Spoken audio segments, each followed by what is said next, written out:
The house was very still.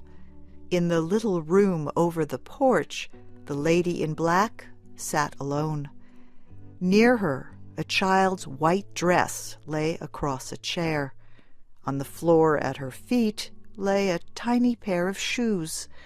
A doll hung over a chair, and a toy soldier occupied the little stand by the bed. And everywhere was silence, the strange silence that comes only to a room where the clock has stopped ticking. The clock stood on the shelf near the end of the bed. The lady in black looked at it. She remembered the wave of anger that had come over her when she had reached out her hand and silenced the clock that night 3 months before. It had been silent ever since, and it should remain silent, too. Of what possible use were the hours it would tick away now?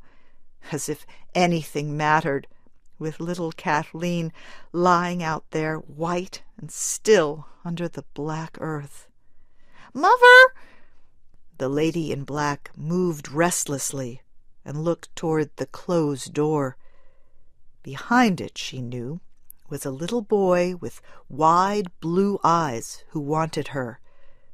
But she wished he would not call her by that name. It only reminded her of those other little lips, silent now. "Mother!" The voice was more demanding.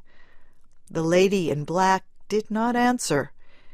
He might go away, she thought, if she did not answer. There was a short silence, and then the door opened slowly. "Peek!" It was a cry of joyful discovery, but it was followed almost immediately by silence. The unsmiling woman did not invite him to come near. The boy was unsteady at his first step. He paused, then spoke carefully. "I's here?" It was maybe the worst thing he could have said. To the lady in black, it was a yet more painful reminder of that other one who was not there.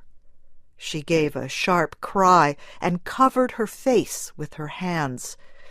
"Bobby! Bobby!" she cried out in a release of unreasoning sadness. "Go away! Go away! I want to be alone! Alone!" All the brightness fled from the boy's face. His eyes showed a feeling of deep hurt. He waited, but she did not move.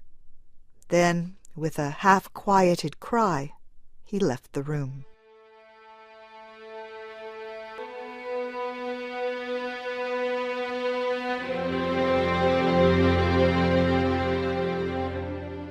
Long minutes afterward, the lady in black raised her head and saw him through the window. He was in the yard with his father, playing under the apple tree. Playing! The lady in black looked at them with serious eyes, and her mouth hardened at the corners. Bobby had someone to play with him, someone to love him and care for him, while out there on the hillside, Kathleen was alone, all alone.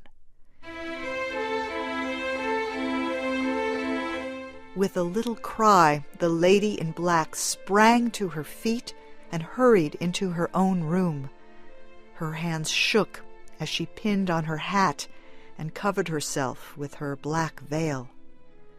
But her step was firm as she walked downstairs and out through the hall.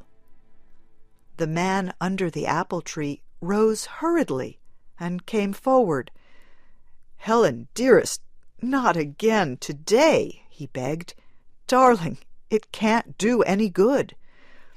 "But she's alone, all alone. You don't seem to think. No one thinks. No one knows how I feel. You don't understand.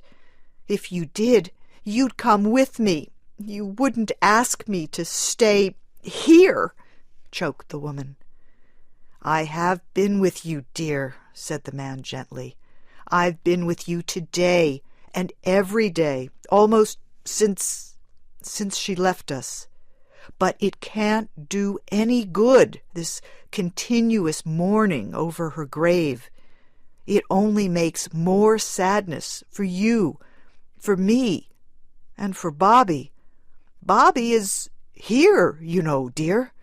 "No, no, don't say it," cried the woman wildly. "You don't understand. You don't understand." And she turned and hurried away, followed by the worried eyes of the man and the sad eyes of the boy.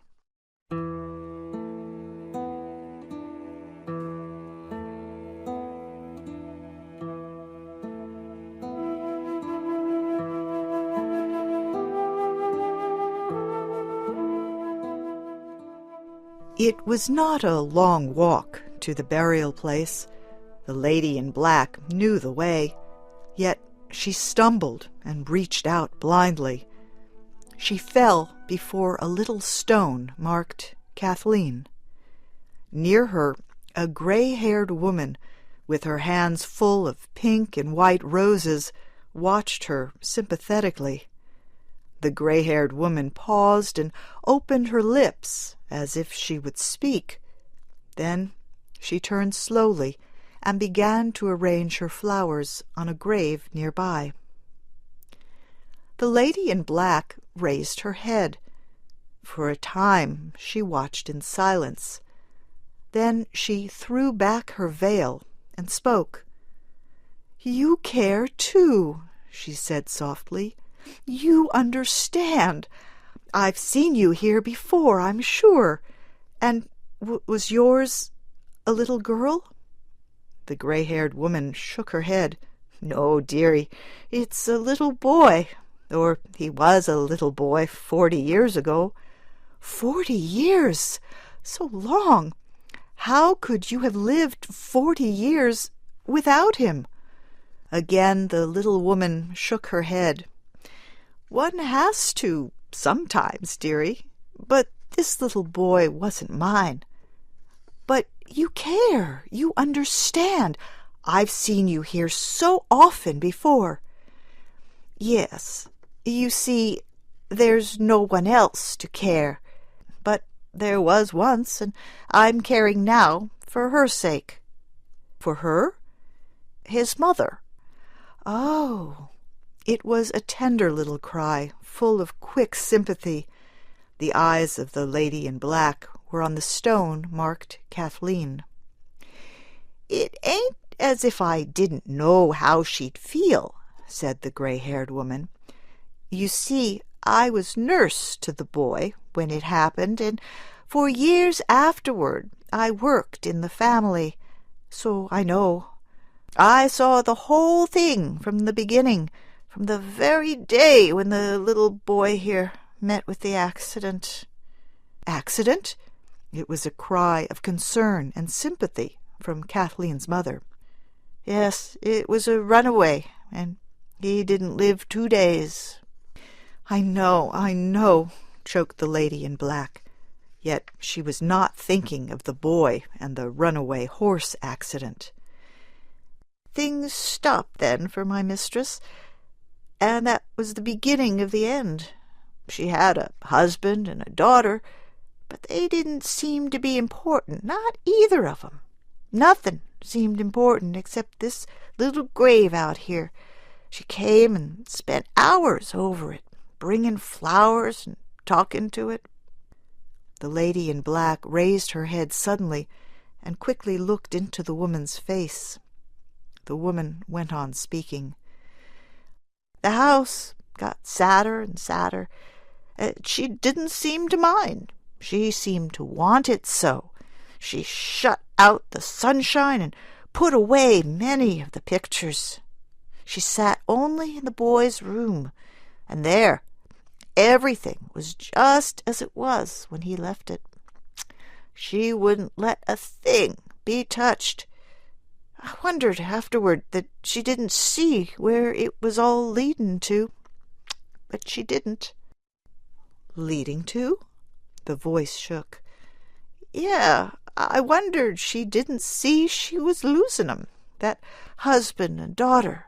But she didn't see it. The lady in black sat very still.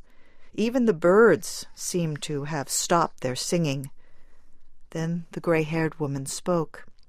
So, you see, that's why I come and put flowers here. It's for her. There's no one else now to care, she sighed, rising to her feet. But you haven't told yet what happened, said the lady in black softly. Oh, I don't know myself, really. I know the man went away.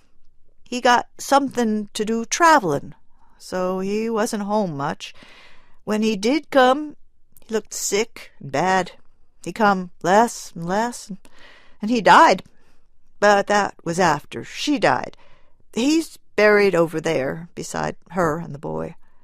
The girl, well, nobody knows where the girl is. Girls like flowers and sunshine and laughter and young people, you know. And she didn't get any of them at home.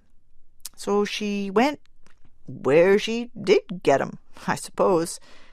There, and if I haven't gone and tired you all out with my talking, said the little gray-haired woman regretfully. No, I was glad to hear it, said the lady in black, rising unsteadily to her feet. Her face had grown white, and her eyes showed a sudden fear. But I must go now. Thank you.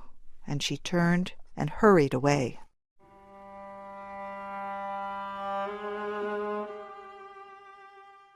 The house was very still when the lady in black reached home. She shivered at its silence.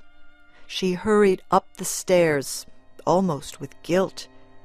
In her own room, she pulled at the dark veil that covered her face. She was crying now, a choking little cry with broken words running through it. She was still crying as she removed her black dress. Long minutes later, the lady, in black no longer, moved slowly down the stairway. Her eyes showed traces of tears, but her lips were bravely curved in a smile. She wore a white dress and a single white rose in her hair. Behind her, in the little room over the porch, a tiny clock ticked loudly on its shelf near the end of the bed. There came a sound of running feet in the hall below. Then, "Mother! It's Mother come back!" shouted a happy voice. And with a little sobbing cry, Bobby's mother opened her arms to her son.